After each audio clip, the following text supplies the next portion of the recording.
illustration I saw in medical school by Thomas Edison.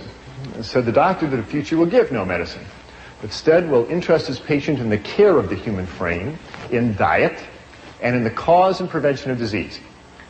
And one of Thomas's brighter ideas. And when I saw this quote in medical school, I just passed it right on by. I went to the University of Illinois College of Medicine in Chicago, and I was so into becoming a real doctor, and real doctors do real doctor things. They deliver babies, they fix broken arms, they sew up lacerations. That's what real doctors do. And diet was boring stuff. And nutrition, yeah, you send them down to the dietitian, and they figure out a 2,000 calorie diet, and don't bother me. And that's how I practiced medicine for the first 8 or 10 years of my career.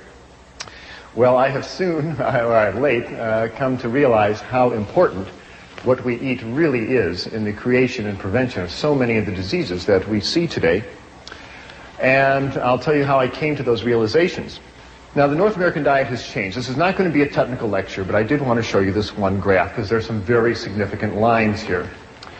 The two top lines, the lavender line and the yellow line, are the amount of plant-based foods that are consumed in the United States and in Canada as well. And this is back in 1909. You can see we were eating a lot of grain products. We were eating almost 300 pounds of wheat and barley and other grain products, and almost 200 pounds of potatoes a year. Look what happened in the intervening 85 years. Our consumption of wheat and grain products have fallen to half of their 1909 level, and our potato consumption has fallen to half of their 1909 level. Look what happened to the amount of flesh foods that we are eating. The amount of milk we consume has more than doubled. Our beef consumption's gone up by 50%, and our chicken consumption's gone up by 280%. We are eating a tremendous amount of animal flesh, and we have essentially exchanged a plant-based diet for a meat-based diet. And the results have been just disastrous for both our health and the environment. Consider how much animal flesh most North Americans eat. In their lifetime, the average meat-eating American is going to eat 15 cows. Going to eat 24 hogs, the 12 sheep. She will eat 900 chickens and 1,000 pounds of assorted animals that either swam in the water or flew in the air. That is a tremendous amount of animal flesh to be pouring through the human bloodstream year after year. No wonder we wind up with clogged arteries and high blood pressure and cancers and a lot of other diseases, and I'll show you how those two are related. Let's talk about the health effects of an animal-based diet. Here it is, the great American dietary catastrophe in all its glory. I grew up thinking this is good food. What's for lunch, Mom? Oh, I got something good for you, son, she'd say. And she would give me some food like this. And my mother didn't know, and your mother didn't know. They didn't know that the sausages and the eggs and the ham were just loaded with fat and cholesterol. And this is a coronary artery thrombosis waiting for some place to happen. Now, what is the effect on your body when you eat food like this? Well, the effect was brought out very dramatically to me about 10 years ago. I was on the cardiovascular anesthesia service. That's the service that deals with people's hearts and blood vessels. And like all good anesthesia residents, I was making my rounds one evening to see my patients for next morning's surgery.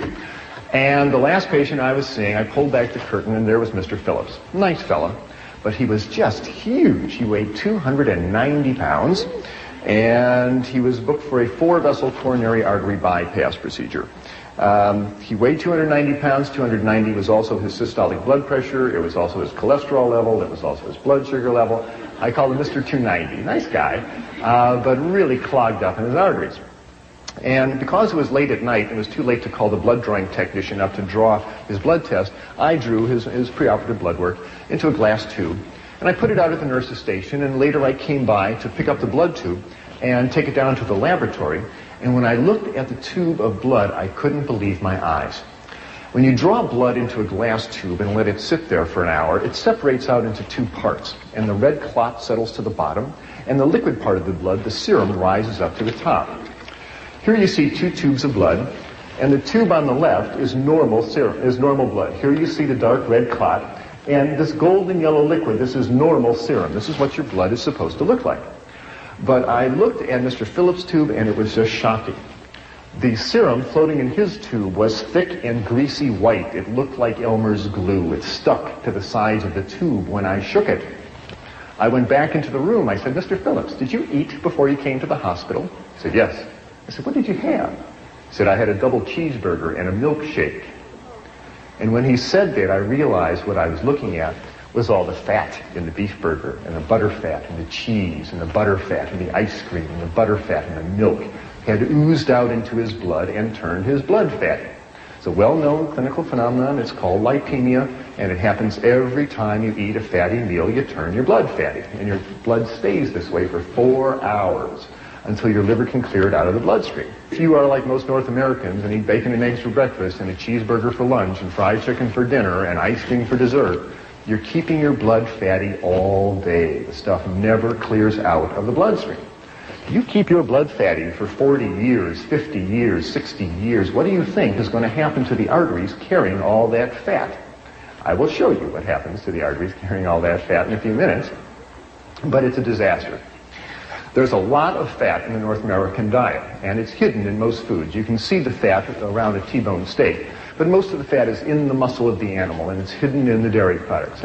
And most of the folks who present food to us don't want us to think about the fat, especially the fast food industry. They really don't want you to think about how much fat is in their burgers and hot dogs, except one chain of fast food restaurants in Los Angeles. There is one burger chain that is very forthright about the reality of the fat content of their diet, and they come right out and tell you clearly on their marquee about the product that they're selling. Now, if you stood outside the exit door of this restaurant or McDonald's or any other fast food restaurant where people are shoveling in their cheeseburgers, if you stood at the exit door with a needle and a syringe in your hand and drew blood on the people walking out the exit door, what you would see is most of the blood would be as fatty as Mr. Phillips' blood tube. Now, they're all in there making the blood fatty.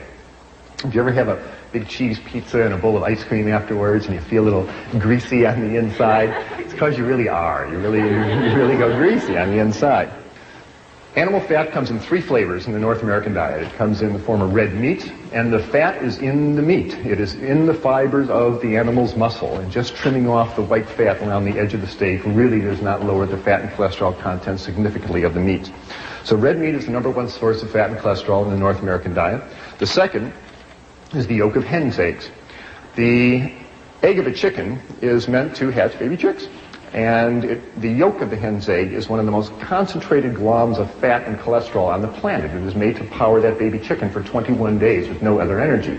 And when you run egg yolks through your bloodstream, you turn your blood fatty, just like Mr. Phillips. And the third source of fat in the North American diet comes from that white fluid that comes out of the udder of a cow. Now, cow's milk is a high-fat fluid exquisitely designed for turning a 65-pound calf into a 400-pound cow in a year. That is what cow's milk is for. Now, whole milk has a butterfat content of 3%. That's the cream that rises up to the top. And you drink a 3% solution of butterfat, you're going to turn your blood fatty, as will a 2 and 1% solution of butterfat. But at the dairy, the butterfat is skimmed off and they concentrate it into huge vats, half the size of this room. And they concentrate the fat to 50, 60, 80, 90% fat. This stuff is so thick you can walk across it. Why do they do that? Well, they do that so you will buy it and eat it. The butterfat is mixed up with air until it hardens into chunks called butter. The butterfat is mixed with sugar and frozen and sold as ice cream. The butterfat is mixed up with cocoa powder and sugar and sold as milk chocolate. Butterfat is mixed up with bacteria and allowed to ferment until it turns into sour cream. A lower fat version is called yogurt. And the butterfat is mixed up with calf's stomach and bacteria and allowed to ferment for about 6 weeks till it hardens into chunks called cheese. These are all forms of butterfat. The folks at the dairy want you to buy the butterfat and eat it. And when you do, you turn your blood fatty. There's absolutely no reason to run butterfat through your bloodstream at any time, and I'm submitting to you that you'll be a lot healthier and happier if you do not. Cow's milk is for baby calves. You have no more need of cow's milk than you need giraffe milk or horse milk or rat milk. Now, back to Mr. Phillips. Nice fella, but I was impressed with all the fat in his bloodstream. We took Mr. Phillips down to the operating room, and I gave him 1,000 micrograms of fentanyl and put him to sleep, and the surgeon opened up his chest and opened up his aorta and opened up his coronary arteries. And what the surgeon started pulling out of Mr. Phillips' arteries were great, long, yellow, greasy, sausage-like formations of fat that looked like this. What you're looking at is a plug of material called atherosclerosis. And this is the plug of fat that built up in a man's arteries. The artery was a tube coming out at you from the screen. The artery wall has been cut away, and you're just looking at the fat that built up. It started around the edge of the blood vessel and started moving in on the blood flow channel as the years went by. And the blood flow channel got smaller and smaller and smaller till only this dark red spot was left for the blood flow to come through. And when a clot formed here, it stopped the blood flow completely through that artery. And because it happened in this man's right coronary artery, it stopped the blood flow to his heart and bought him a ticket to the autopsy table. This is the #1 cause of death of people in North America. Every 30 seconds on this continent, Canada included, somebody grabs their chest and falls over with a heart attack. This is animal fat clogging up the arteries. When you send this material down to the pathologist and you ask him to analyze it, the report always comes back the same: saturated fat and cholesterol. It's animal fat. The pathology report never, ever, ever contains the words remnants of broccoli, rice, and tofu. It's animal fat. The good news is when you stop running animal fat through your bloodstream, this stuff melts away. This stuff will come off the artery walls, and arteries can open up. And Dr. Dean Ornish in California and Dr. John McDougall and a number of other physicians are now routinely reversing atherosclerosis, having people cancel their coronary artery bypass surgery because they changed their diet and their arteries have opened up. That's the good news. Here is the process happening. Here are 6 arteries coming out at you from the screen. The dark red circle is the artery wall. The pink material is the atherosclerotic material clogging the artery. The white spot is the blood flow channel, which is getting smaller and smaller and smaller. Any organ dependent upon this blood vessel for its blood flow is in trouble. Fortunately, it's a reversible disease. This atherosclerotic material clogs arteries all over the body. It's just a matter of which artery to which organ clogs up first that gives you the symptoms. If the yellow atherosclerotic fat builds up in an artery going up to the brain, you will suffer a stroke. If it clogs an artery going to your kidney, you'll suffer kidney failure or high blood pressure. If the atherosclerotic material accumulates on the walls of large blood vessels like the aorta that takes blood from the heart down to the abdomen and legs, the artery walls become damaged and weaken. They lose their strength. And the high pressure in the blood vessel causes the artery to balloon out, forming an aneurysm, which can then rupture, leading to emergency surgery or death. If the yellow atherosclerotic material clogs up an artery going to a loop of intestine, the general surgeon will open your abdomen and remove that loop of bowel. If the atherosclerotic material clogs up an artery going to a toe or foot, you will watch that toe or foot turn dark and gangrenous, and you'll sign permission forms for amputation.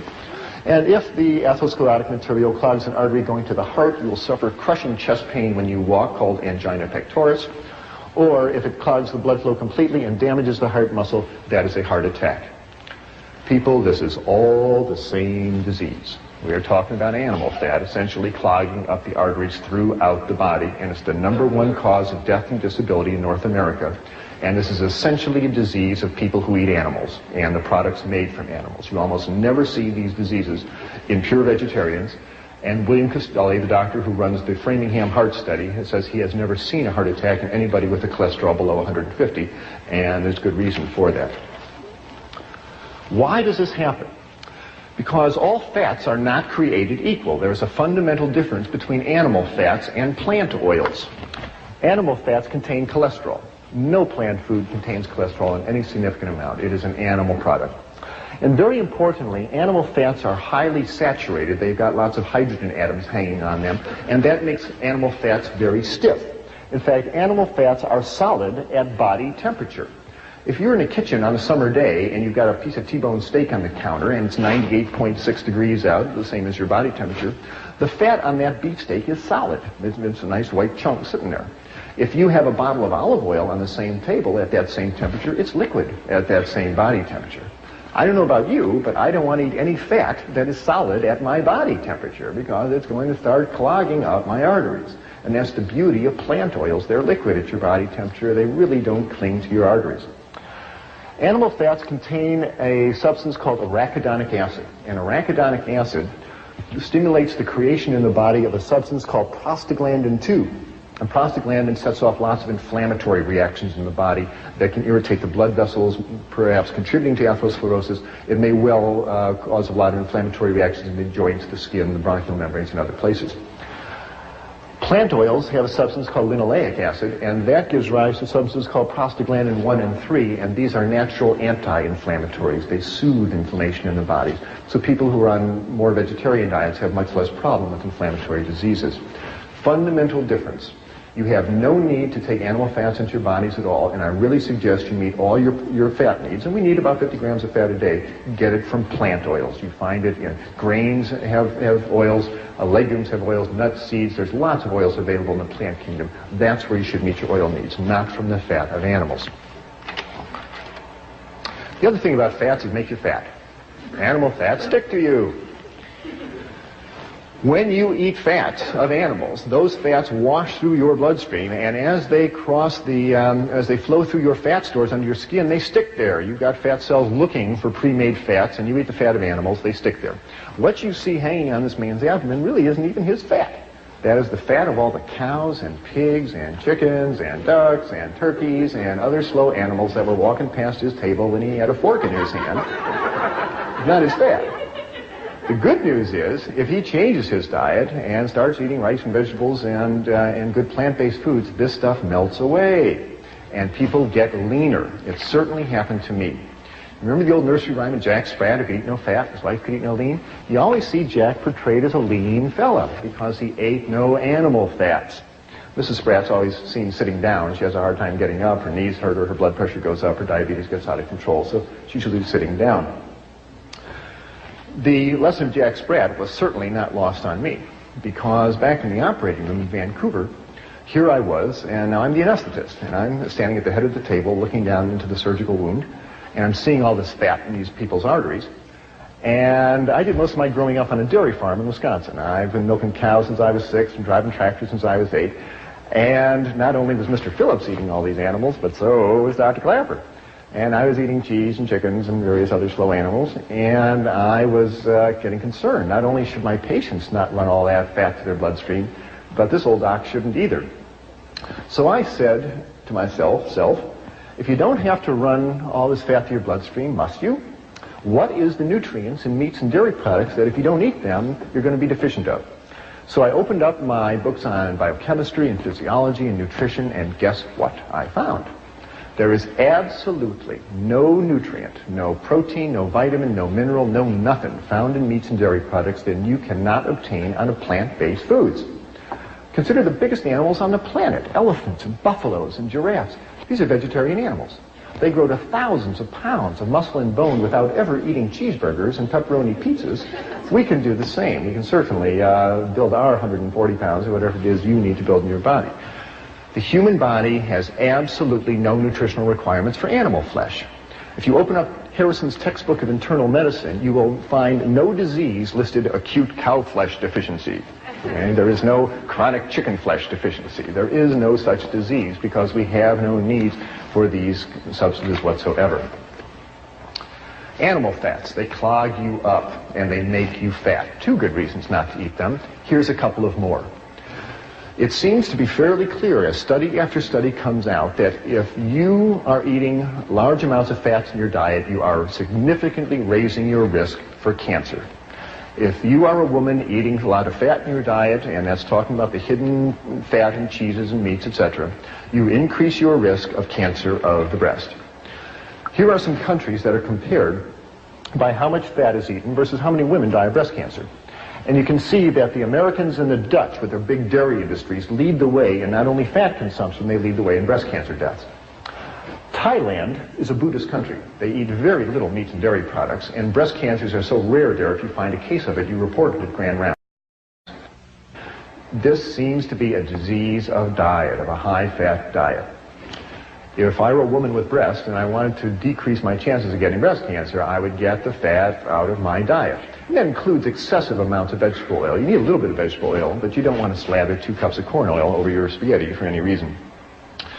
Men are not spared the ravages of a high-fat diet either, because when a man eats lots of animal fats, those fats are turned into male hormones called androgens.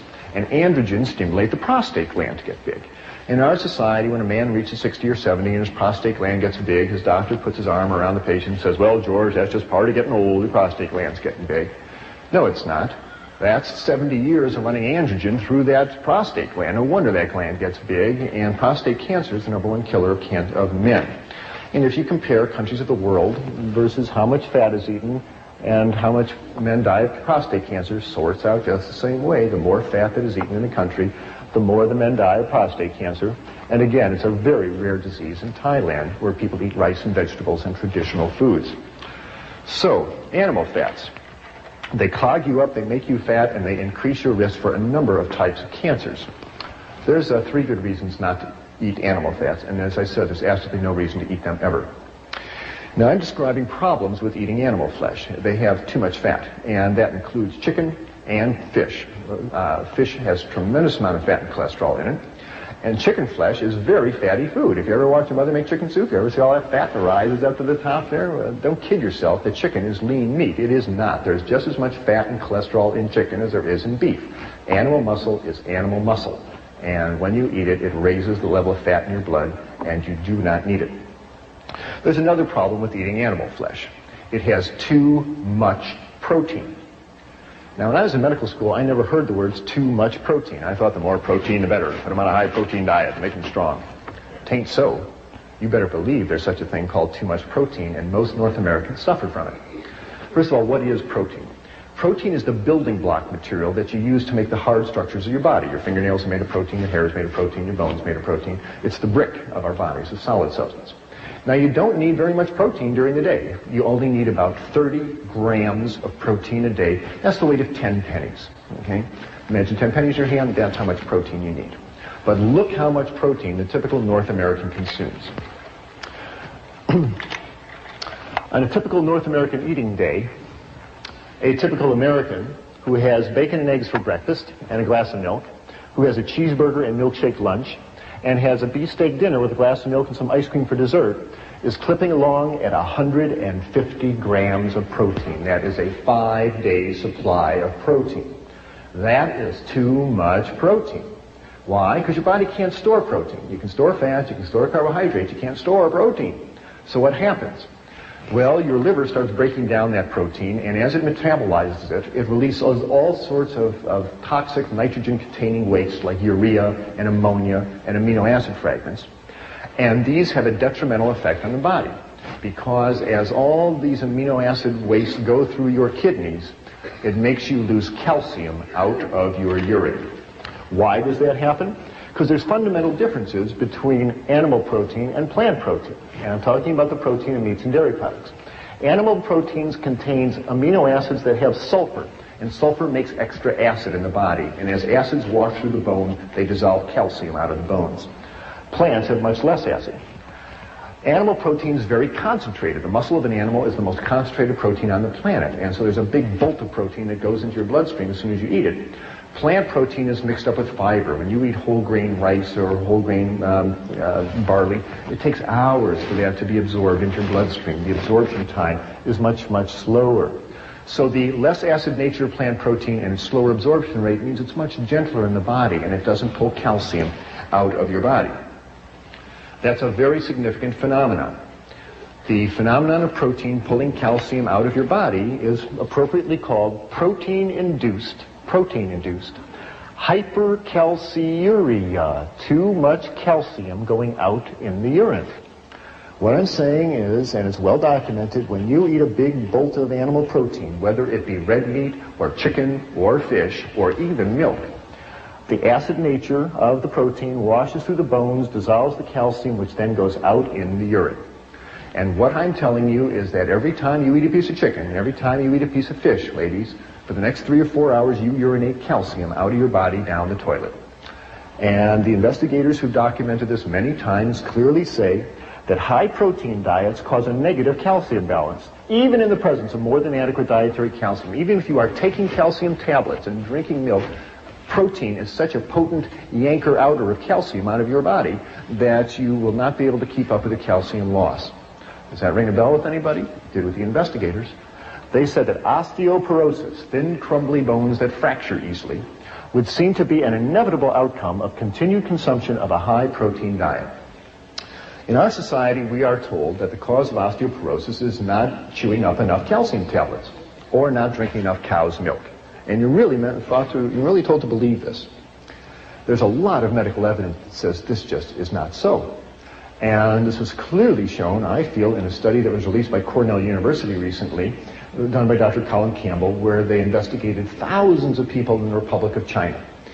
And they found that in this country, essentially osteoporosis is unheard of. They don't get osteoporosis. And women make it into their 80s, having nursed 5 children, and they have nice, strong bones.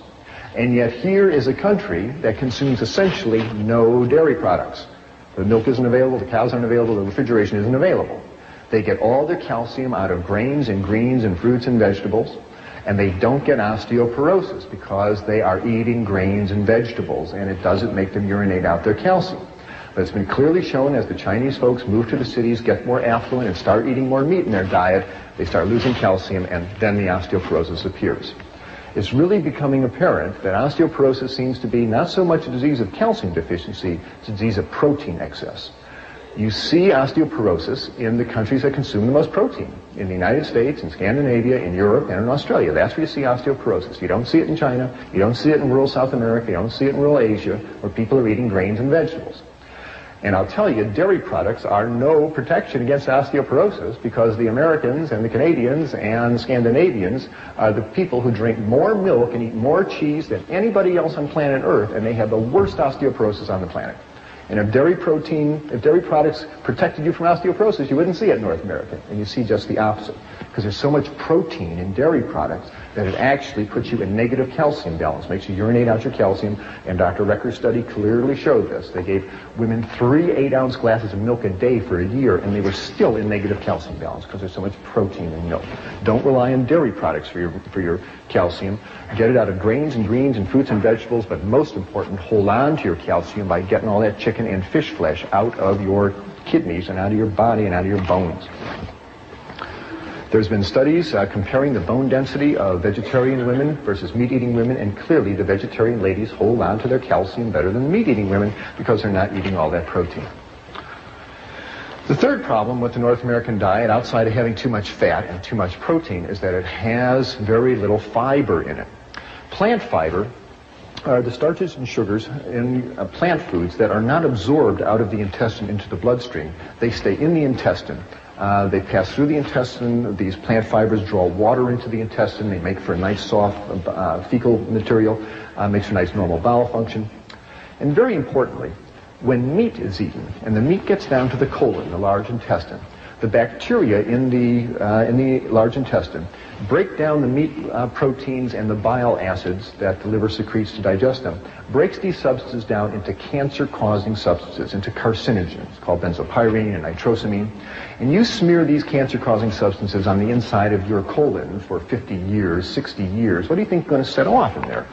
President Reagan found out the hard way, as 60,000 North Americans do every year. They opened up his colon and found a big fungating cancer of the colon. This is essentially a disease of meat-eating people. You very rarely see this in vegetarian people because they're not smearing all that meat protein on the inside of their colon. Another good reason to consider eliminating animal products from your diet. You will substantially lower your risk of cancer of the colon. Numerous studies have now shown that. Why does all this happen? Good heavens, what a set of catastrophes to fall on you just because you want a cheeseburger for lunch. That doesn't seem fair, does it? Well, to me it seems pretty logical, because our digestive system simply is not that of a mountain lion. We are not carnivores, no matter how you look at it. In fact, if you compare the digestive system of man to a mountain lion and that of a true herbivore like a horse, you find we are far more like the herbivore than the carnivore. If you look at the mountain lion, you'll see that the jaw joint is an up and down vertical hinge. Jaws of your house cat and mountain lions open up and down like a trapdoor. They cannot chew from side to side if they wanted to because their jaw joint won't permit it.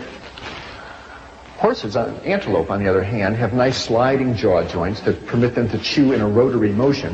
And that works very nicely with their flat grinding molar teeth in the back of their lower jaw, which allows them to grind up grains and greens and grasses.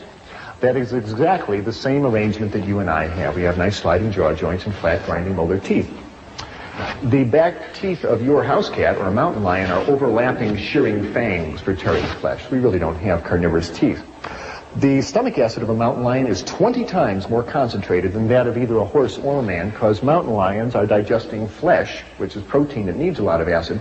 These animals are digesting carbohydrates that require a lot less acid to digest. And finally, the mark of the intestine is a very key differentiating point. Whoever designed the mountain lion seemed to know again that when meat sits in the colon, it breaks down into carcinogens. And those cats do not want that meat sitting in the bowel for very long. And on a mountain lion, the intestine is 12 feet and out. It's time to move that stuff right out. That's a mark of a carnivore. The herbivores have the opposite situation. Horses and antelopes and gazelles are chewing up plant fiber all day. Their enzymes need a long time to break down all the plant fiber. So it's in the herbivore's interest to have a great long intestine, and herbivores do, and so do we. If you were the size of a horse, your intestines would be 1.5 times the length of a horse's intestine. We have great long herbivorous intestines, not very much acid in the stomach, flat grinding molar teeth, and sliding jaw joints. We are way more designed like an herbivore than a carnivore. Now, I'm not saying we are complete herbivores, and we do have the ability to digest small amounts of meat, I believe, as an emergency ration to get us through times of famine. But if you eat a diet of all meat, like a mountain lion, you'll die. If you eat a diet of all vegetable products, you'll thrive, and that's been shown throughout history. Now, when I make these comparisons, inevitably somebody points to their canine teeth in their upper jaw and they say, aha, what about these? Why were we given sharp teeth like this if we weren't supposed to be eating meat? To that, I can only reply that these canine teeth in our upper jaw work very well for biting into apples and bananas and potatoes, but they really aren't carnivorous teeth. If you want to see what a set of real carnivorous teeth look like, here they are.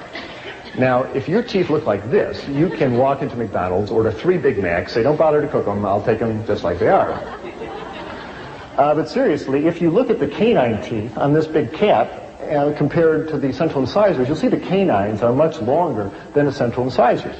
If you look in the mirror at your own teeth, you'll find that your canines are shorter than your central incisors. They just don't work well for biting through flesh. And if you think they do, run this little thought experiment. Imagine running out to the nearest cow you see, jump on its back, open your mouth, and take a big bite out of its backside. Now what are you going to find? You're going to find that your mouth is very small, and that your teeth are very short, and that you can't bite through that animal's hide, let alone its muscle, and you're going to get bounced off that cow and walk away very hungry.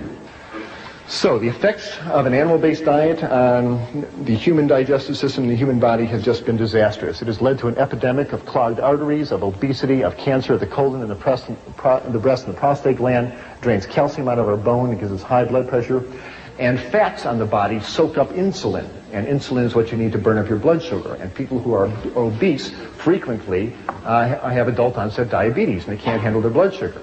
As people get leaner, their fat stores go down, that frees up their insulin, and many patients in my practice have their diabetes go away because they get nice and lean and they've got plenty of insulin that works.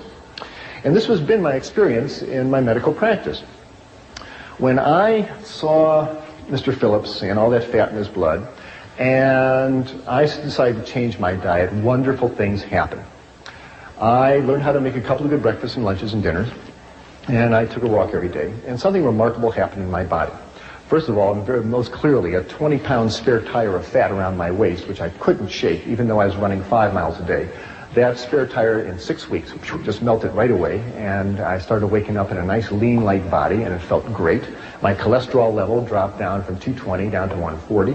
My blood pressure, which had been 150/90, dropped down to 110/70, and it felt wonderful waking up in a nice, lean, light body every day.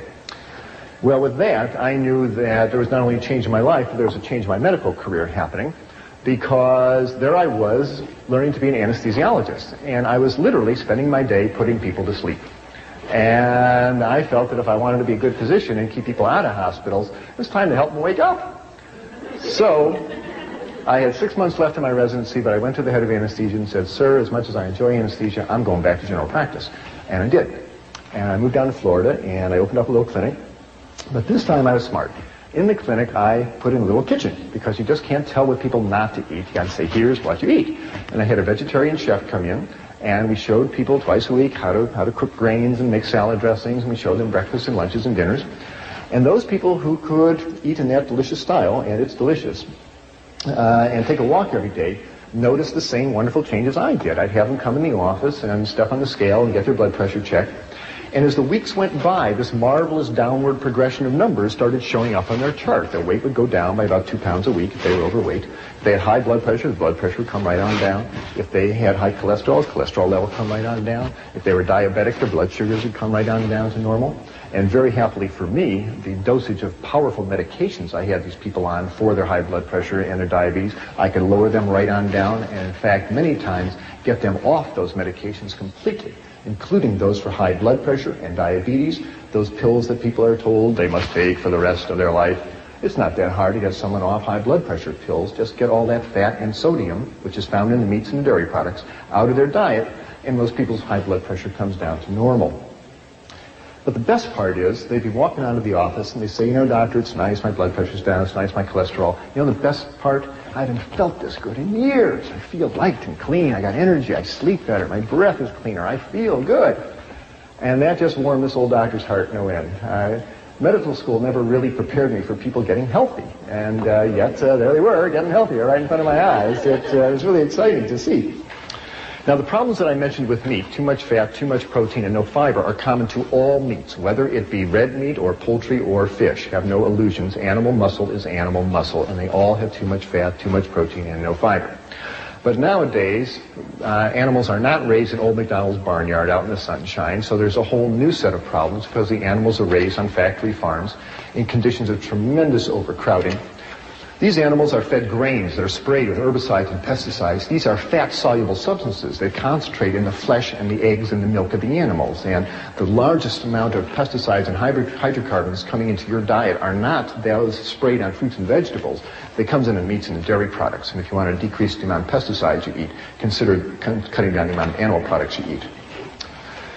The animals in factory farm systems are fed tremendous amounts of antibiotics. When you feed antibiotics to animals, they grow bigger and they are less prone to infection. And half the antibiotics made in the United States, 30 million pounds of them a year, are fed to animals in their feed. Well, what happens when you feed a potent animal, when you feed an animal a potent antibiotic like lincomycin, tetracycline, sulfonamides, ampicillin? What happens? Well, what you do is you kill off the antibiotic, you kill off the bacteria in that animal's intestines that are susceptible to the antibiotic. What do you leave behind? The roughest, toughest antibiotic-resistant bacteria going. And they have names like Salmonella, Shigella, Clostridia. You eat an underdone piece of chicken or burger with Salmonella bacteria on it, you're going to be very sorry. It rips up the lining of your intestine, gives you a bloody diarrhea. If you're an adult, it'll put you in the hospital with an intravenous going. And if you're a child, it'll dehydrate you and kill you. On this continent, over 4 million people every year get sick with salmonella food poisoning, largely from eating poultry and meat. The chicken carcasses are brought into the kitchen and slopped around all over the cutting board, and it contaminates the utensils in the kitchen. And it's becoming a worrisome problem of major, major proportions. Antibiotics can lead to tainted meat. You bet they can, and more people are getting concerned about it. You don't have to give antibiotics to broccoli. You're going to see more and more headlines like this. Here's hundreds of people sick in Illinois from salmonella poisoning in milk. Here are underdone burgers causing salmonella food poisoning. Here's a dreadful one. 400,000 hens and 1 million eggs poisoned with polychlorinated biphenyls. This is an industrial chemical in electrical transformers that, when it's discarded from industry, winds up in the rivers and into the oceans and into the fish, and accumulates in the fish flesh. Do you know that half the Canadian fish flesh is not eaten by people? It's ground up and either made into fertilizer or added to animal feed. And here was a tremendous amount of PCB-contaminated fish flesh that was added to chicken feed, and the chickens ate the PCBs, and it wound up in the meat and in the eggs. People are getting concerned. They say, don't let unsafe food put our lives at risk, for good reason. And these are episodes of contamination by animal-based foods. And so many of your friends who during the year get the flu, it isn't the flu, it's salmonella poisoning. The media has been fairly responsible in trying to educate us about the realities of the dangers of our high-fat diet. I'm very appreciative. It brings you to the same position that was reached by Gregorio Natividad, who is a meat inspector in Los Angeles, who worked there for 23 years. And he said, based on my experience in Los Angeles, my advice to the public is not to eat meat. There's a meat inspector watching it for 23 years. Maybe he knows something we should pay attention to. Here's another reason why you should consider changing our diet. Our kids are eating a lot of fat, and it is hurting them. Our children in North America are fatter than ever before, and their cholesterol levels are higher than ever before, and we are seeing heart attacks in younger and younger people. Don't kid yourself. A heart attack is not something that falls out of a tree on you at age 50. This stuff builds up in your arteries from childhood. And every year on this continent, 1,000 teenagers suffer strokes. 1,000 teenagers a year suffer a stroke. John McDougall is one of them, by the way. We are seeing fat-related disasters haunt our children. And researchers at Louisiana State University clearly say we should decrease the amount of fat we are feeding our kids. Here's USA Today announcing that study, recommending we lower the fat contents of our children's food. We are working actively to work in the schools to help get fat-free entrees onto the cafeteria line. High blood pressure, nasty disease, and it leads to strokes and heart attacks and kidney failure. Why do people get high blood pressure? Well, one way to view it is to consider the analogy of a garden hose. If you have a garden hose with a certain diameter and you have water flowing through it, there's going to be a certain pressure in that hose. What if you wanted to raise the pressure in the garden hose? Well, there's two ways to do it. One is to make the hose narrower. That will raise the pressure. The other thing to do is put more water through the hose, and that'll raise the pressure. Well, that's exactly what happens in our arteries. As we eat the standard North American diet and that fat builds up in the arteries become narrower, and so that raises the pressure. And when you eat sodium, as in table salt, sodium makes you retain water in order to dilute it out. And the more sodium you eat, the more water you pump around, and that's going to raise the pressure in your pipes. Guess where most of the sodium is found in the North American diet? In meats and dairy products. Sodium is in the muscle of all animals. All meat has sodium. Chicken, fish, meat, it's in the muscle of the animal. And the second place that sodium is found is in cow's milk. That mother cow wants to give her baby calf lots of sodium because it's expanding its blood vessel as a growing calf should. And by far, meats and dairy products have more sodium than any other substance in our diet. And if you really want to decrease your sodium content, decrease the meats and dairy products. And I tell you, people, if you are being treated for high blood pressure and you are still eating cheese and eating chicken, you are kidding yourself. And no wonder the doctor is going to raise your amount of diuretics and Aldomet and all those other medications. If you really want to open up your arteries and decrease your sodium content, stop eating all that cheese and milk and animal products, and you'll find your high blood pressure takes care of itself. I want to be too simplistic about it. There are other severe causes of high blood pressure. It's a complicated disease. It's not the only cause of it. There are kidney reasons. There are other reasons, and you should work with your physician. Now, tell them you're changing your diet, and you don't stop those medications by yourself. You work with them. But if you stay in communication with a physician, it is possible, changing your diet, to taper down those medications. And I've found numerous times the doctor better taper down those medications because as people change their diet, reduce the fat and salt, the potent medications we have them on become too strong, and people start passing out when they stand up. It's important that the doctor tapers down the medication. So tell him or her that you're reducing your sodium content and work with them. You'll often be able to get off your medications or at least substantially reduce them. Premenstrual syndrome, PMS. Whoever thought that had anything to do with diet? Certainly does. When a woman eats animal fats, again, that substance prostaglandin 2 is released in her body, and prostaglandin 2 makes the uterus constrict, it makes her retain fluid, it makes her get irritable. Premenstrual syndrome. I can't tell you how many women in my practice, when they've eliminated the meats and dairy products for other reasons, for blood pressure reasons or obesity reasons, a few months later they're walking out of the office and say, you know something, by the way, my PMS went away. My last 3 periods haven't bothered me at all. Isn't that amazing, doctor? No, it's not amazing. The lady stopped running fat through her bloodstream and changed her prostaglandin balance, and her body's a lot happier. These conditions that I'm telling you improve with a vegetarian diet. I'm not trying to say it's a panacea. I think the opposite situation exists. Why do we have all these diseases? I think it's analogous to pulling into a gasoline station with your car, and instead of pulling up to the gas tank and putting a gas pump and putting gasoline in your car, you pull up to the diesel pump and you put diesel fuel in your tank, which is kerosene. Now, kerosene is too oily. And what happens? You drive away and there's black smoke coming out the tailpipe and there's crud building up on the spark plugs and the engine runs rough and it stops. And you get towed back into the garage and the mechanic asks you, what are you burning in for fuel? And you say, well, kerosene.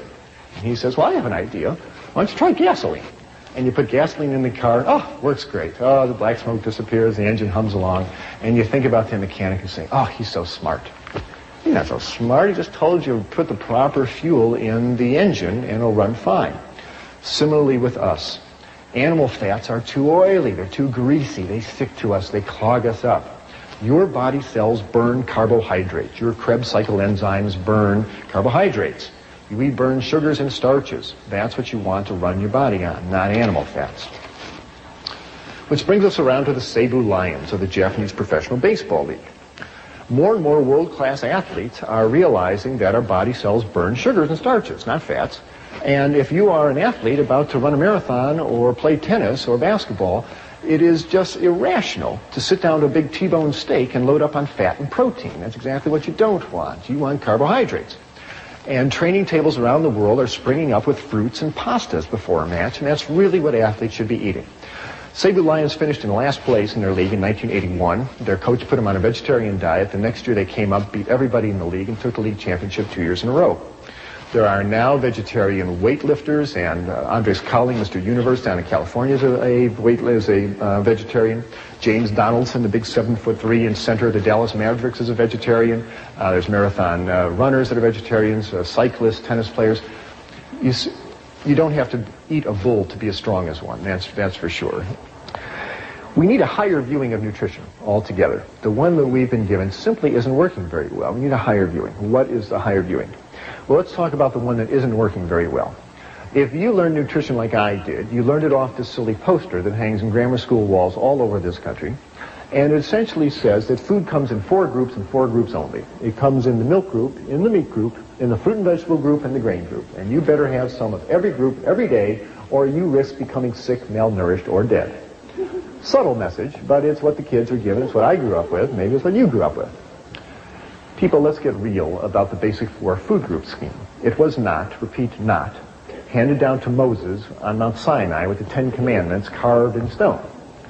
The basic 4 food group scheme was invented by the United States Department of Agriculture in 1956 to promote the sale of meat and dairy products. What do you really need to run your human body? Nutrition 101. What do you really need? You need 5 things. It has nothing to do with cheeseburgers and milkshakes. The human body has no nutritional requirement for animal flesh, none. And it functions superbly on a balanced, varied diet of plant-based foods. 5 things you require. Protein, water, vitamins, minerals, and energy.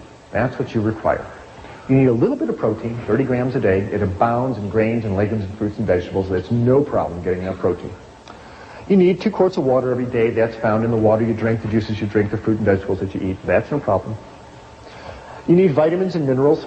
They are found in green and yellow vegetables. Have a nice salad every day, a couple of carrots. You get all the vitamins that you need and all the minerals.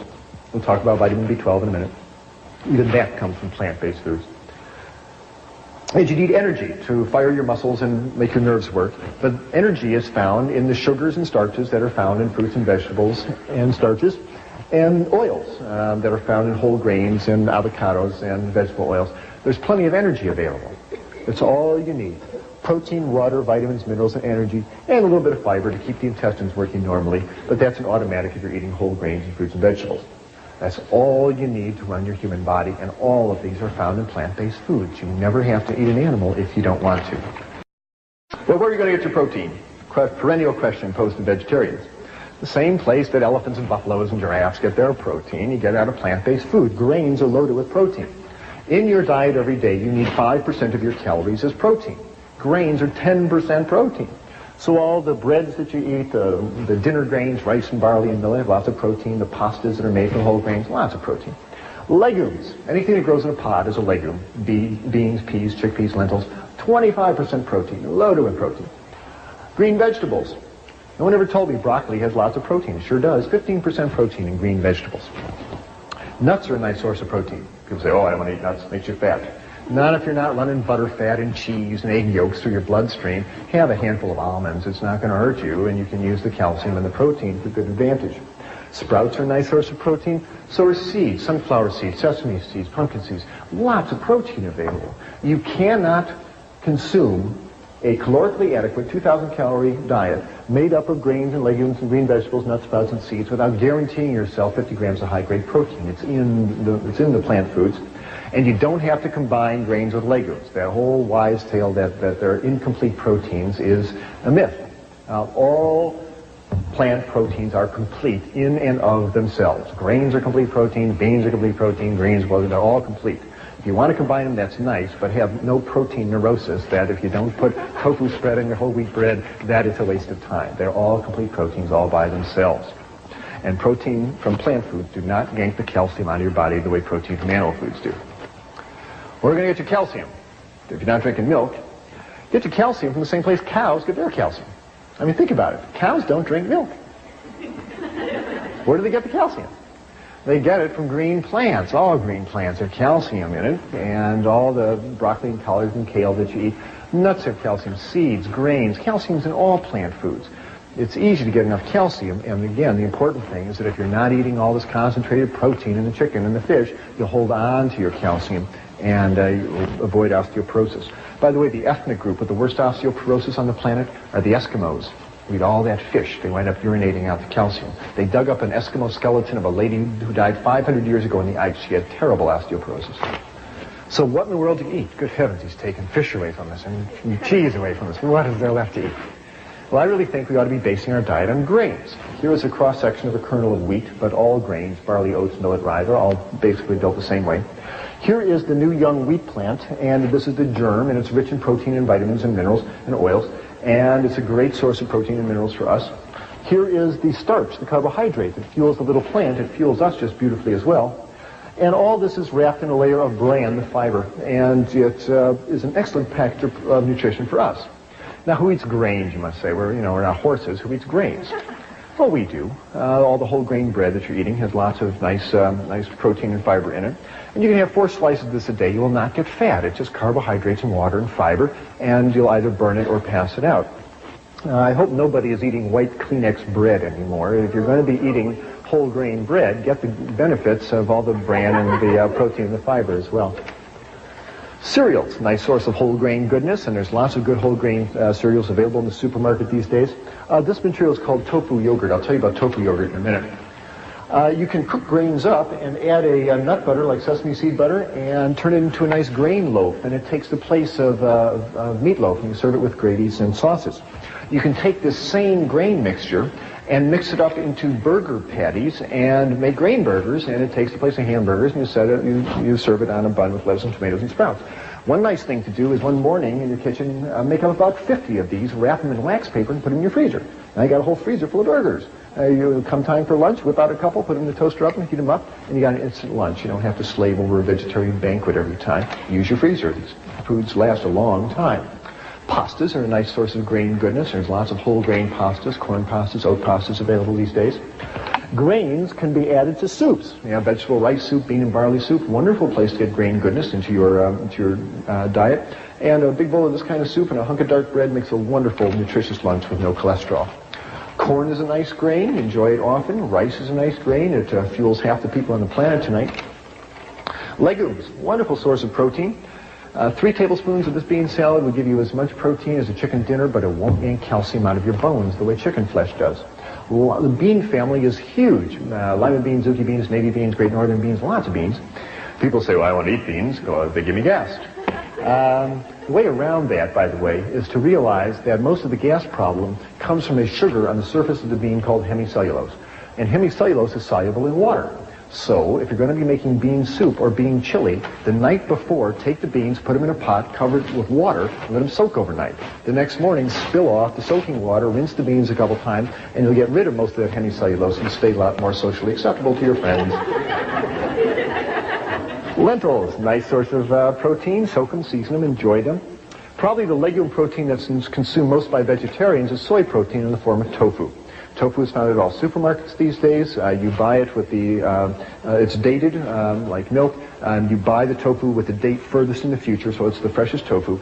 Take it home, open the package, spill off the soaking water, take the block of tofu, put it in a bowl, cover it with water, and you store it in your fridge under water. Every morning just change the tofu water, and it'll keep for a while, but it shouldn't keep that long in your fridge. You ought to use it. Now, some people say, I tried tofu once, yuck, it's bland and yucky, it doesn't taste good. Well, that's because tofu is a raw ingredient. Pastry flour doesn't taste great either until you do something with it. You got to make it into cookies and cakes. Same thing with tofu. What do you do with it? Well, lots of things. It's a great meat substitute. It's a great transition food, even though it's a processed food. You can cube it up and put it in your stir-fried vegetables, and it takes the place of meat. We've got protein here. There's soy protein in the tofu, green vegetable protein in the broccoli, nut protein in the walnuts. There's lots of protein. Serve this over rice and noodles, and you'll get easily the protein that you would out of a meat meal, but without the calcium-losing effect of all that animal protein. Tofu can be cubed up and added to salads. It takes up the place of, the salad dressing and enhances the flavor of the salad. You can scramble tofu. You can mash it up and add a yellow spice called turmeric and some sesame seed butter, and you put it in your skillet, and it turns into a beautiful scrambled egg substitute that can be served over toast. You can mash up tofu and brown it and turn it into spaghetti and tofu balls. You can make tofu cream pie, tofu cheesecake. This is not a diet of deprivation, let me tell you, by a long shot. This slide is to remind me to tell you that you should not eat all your foods all processed. The more you cook food, the deader it gets. You heat up food and it starts losing vitamin contents, the proteins coagulate, the fats denature. Cooking food devitalizes it. Eat as much of your diet as you can raw and fresh or lightly steamed vegetables.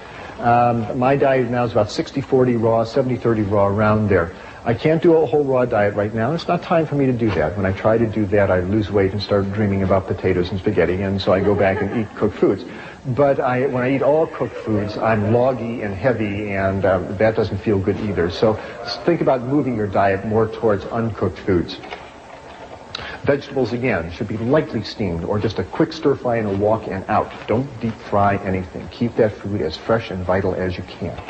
I'm here to help dispel illusions. This is the kind of attitude we can no longer afford. We got to stop kidding ourselves about what we are doing on this planet, because our dietary and lifestyles are ripping this planet up. Victor Hugo said, "No army is as powerful as an idea whose time has come." We've got to start living reverently on this planet. We've got to start being gentle with the life support systems upon which we all depend, including the waters and the rivers and the trees and the animals and the earth itself. And changing our diet, along with controlling our population and getting clean energy supplies, controlling our diet is absolutely key. You have that power every time you're in the supermarket or the restaurant. People say, think globally, act locally. There's nothing more local than your dinner plate. And you have the power to make yourself healthier and the planet. If I had to summarize this lecture in a single sentence, it's this. The single most effective thing anybody can do in order to make themselves personally healthier and make this ecosystem more stable and life-preserving is to reduce or eliminate the animal flesh in your diet. It is the single most effective thing that you can do. If we will do that, we will not only ensure a better future for us all, but we will redefine the relationship we have with every creature on this planet.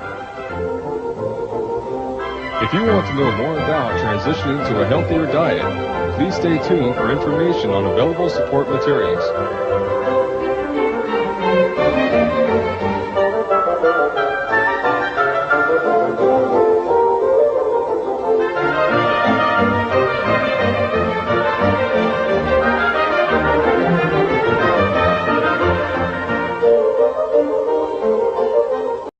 I saw in medical school by Thomas Edison. It said the doctor of the future will give no medicine, but instead will interest his patient in the care of the human frame, in diet, and in the cause and prevention of disease. And one of Thomas's brighter ideas. And when I saw this quote in medical school, I just passed it right on by. I went to the University of Illinois College of Medicine in Chicago, and I was so into becoming a real doctor, and real doctors do real doctor things. They deliver babies, they fix broken arms, they sew up lacerations. That's what real doctors do. And diet was boring stuff. And nutrition, yeah, you send them down to the dietitian and they figure out a 2,000 calorie diet and don't bother me. And that's how I practiced medicine for the first 8 or 10 years of my career. Well, I have soon, or I've late, come to realize how important what we eat really is in the creation and prevention of so many of the diseases that we see today. And I'll tell you how I came to those realizations. Now, the North American diet has changed. This is not going to be a technical lecture, but I did want to show you this one graph, because there's some meat-eating American is going to eat 15 cows. Going to eat 24 hogs, eat 12 sheep. She will eat 900 chickens and 1,000 pounds of assorted animals that either swam in the water or flew in the air. That is a tremendous amount of animal flesh to be pouring through the human bloodstream year after year. No wonder we wind up with clogged arteries and high blood pressure and cancers and a lot of other diseases, and I'll show you how those two are related. Let's talk about the health effects of an animal-based diet. Here it is, the great American dietary catastrophe in all its glory. I grew up thinking this is good food. What's for lunch, Mom? Oh, I got something good for you, son, she'd say. And she would give me some food like this. And my mother didn't know, and your mother didn't know. They didn't know that the sausages and the eggs and the ham were just loaded with fat and cholesterol. And this is a coronary artery thrombosis waiting for some place to happen. Now, what is the effect on your body when you eat food like this? Well, the effect was brought out very dramatically to me about 10 years ago. I was on the cardiovascular anesthesia service. That's the service that deals with people's hearts and blood vessels. And like all good anesthesia residents, I was making my rounds one evening to see my patients for next morning's surgery. And the last patient I was seeing, I pulled back the curtain, and there was Mr. Phillips. Nice fella, but he was just huge. He weighed 290 pounds. And he was booked for a 4-vessel coronary artery bypass procedure. He weighed 290 pounds. 290 was also his systolic blood pressure. It was also his cholesterol level. It was also his blood sugar level. I called him Mr. 290. Nice guy, but really clogged up in his arteries. And because it was late at night, and it was too late to call the blood drawing technician up to draw his blood test, I drew his preoperative blood work into a glass tube. And I put it out at the nurse's station, and later I came by to pick up the blood tube and take it down to the laboratory. And when I looked at the tube of blood, I couldn't believe my eyes. When you draw blood into a glass tube and let it sit there for an hour, it separates out into two parts, and the red clot settles to the bottom, and the liquid part of the blood, the serum, rises up to the top. Here are very significant lines here. The two top lines, the lavender line and the yellow line, are the amount of plant-based foods that are consumed in the United States and in Canada as well. And this is back in 1909. You can see we were eating a lot of grain products. We were eating almost 300 pounds of wheat and barley and other grain products, and almost 200 pounds of potatoes a year. Look what happened in the intervening 85 years. Our consumption of wheat and grain products have fallen to half of their 1909 level, and our potato consumption has fallen to half of their 1909 level. Look what happened to the amount of flesh foods that we are eating. The amount of milk we consume has more than doubled. Our beef consumption's gone up by 50%, and our chicken consumption's gone up by 280%. We are eating a tremendous amount of animal flesh, and we have essentially exchanged a plant-based diet for a meat-based diet. And the results have been just disastrous for both our health and the environment. Consider how much animal flesh most North Americans eat. In their lifetime, the average, you see 2 tubes of blood, and the tube on the left is normal serum, is normal blood. Here you see the dark red clot, and this golden yellow liquid, this is normal serum. This is what your blood is supposed to look like. But I looked at Mr. Phillips' tube, and it was just shocking. The serum floating in his tube was thick and greasy white. It looked like Elmer's glue. It stuck to the sides of the tube when I shook it. I went back into the room. I said, Mr. Phillips, did you eat before you came to the hospital? He said, yes. I said, what did you have? He said, I had a double cheeseburger and a milkshake. And when he said that, I realized what I was looking at was all the fat in the beef burger, and the butter fat, and the cheese, and the butter fat, and the ice cream, and the butter fat, and the milk had oozed out into his blood and turned his blood fatty. It's a well-known clinical phenomenon. It's called lipemia, and it happens every time you eat a fatty meal. You turn your blood fatty, and your blood stays this way for 4 hours until your liver can clear it out of the bloodstream. If you are like most North Americans and eat bacon and eggs for breakfast and a cheeseburger for lunch and fried chicken for dinner and ice cream for dessert, you're keeping your blood